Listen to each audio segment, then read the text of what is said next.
Bloomberg Audio Studios.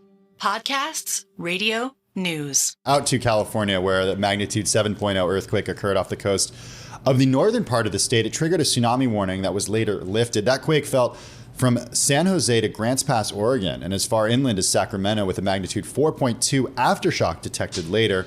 That earthquake occurring along an active plate boundary, but experts say it was not predicted by recent smaller earthquakes in the area.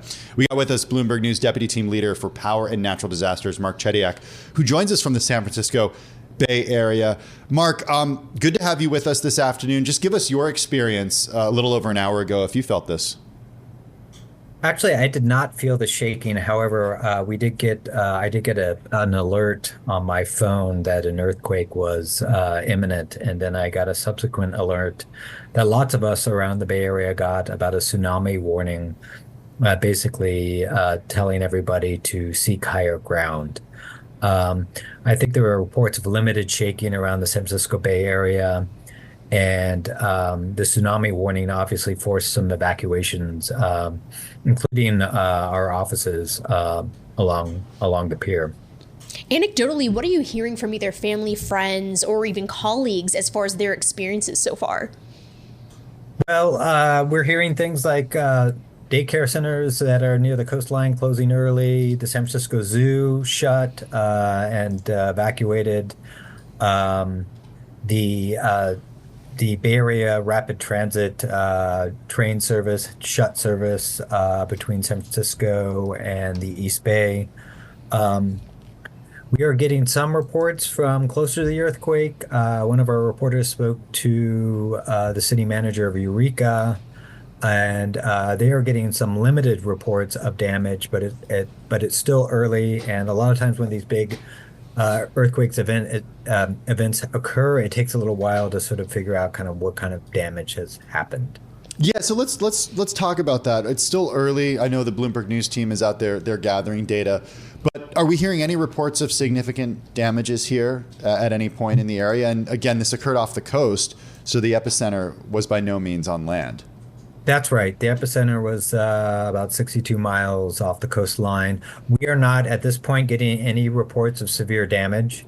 That doesn't necessarily mean that hasn't occurred, but at this point we're not getting those reports.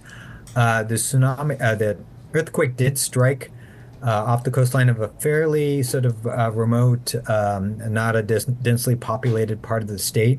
So it's also possible that we're just not getting a lot of reports back because it's just not an area where we have a lot of resources. But we'll see as the day continues.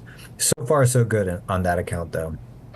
It's interesting, too, because a 7.0 quake is actually larger than the one that shook San Francisco on October 17th, 1989. And that is when a magnitude 6.9 earthquake knocked out all power and killed 63 people throughout the region. But especially since this was off the coast, maybe a little bit of different with the tectonic plates and how they were moving for this situation and why it would not potentially be as devastating as what it would have been in history. So what's next in these types of situations, since you're familiar being out there, and what typically happens here?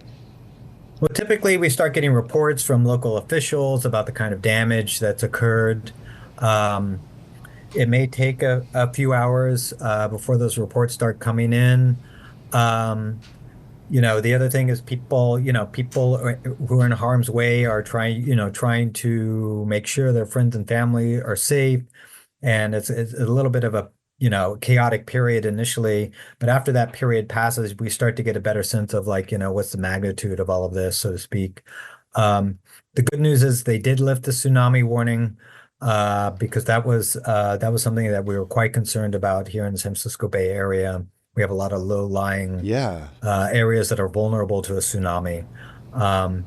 So far so good. We will see as reports come in throughout the day, but hopefully we kind of dodged a bullet here. Yeah, we're certainly grateful that you're okay and that the folks out there are okay, Mark, and definitely appreciate you joining us. That's Bloomberg News Deputy Team Leader for Power and Natural Disasters, Mark Chediak, joining us from the San Francisco Bay Area.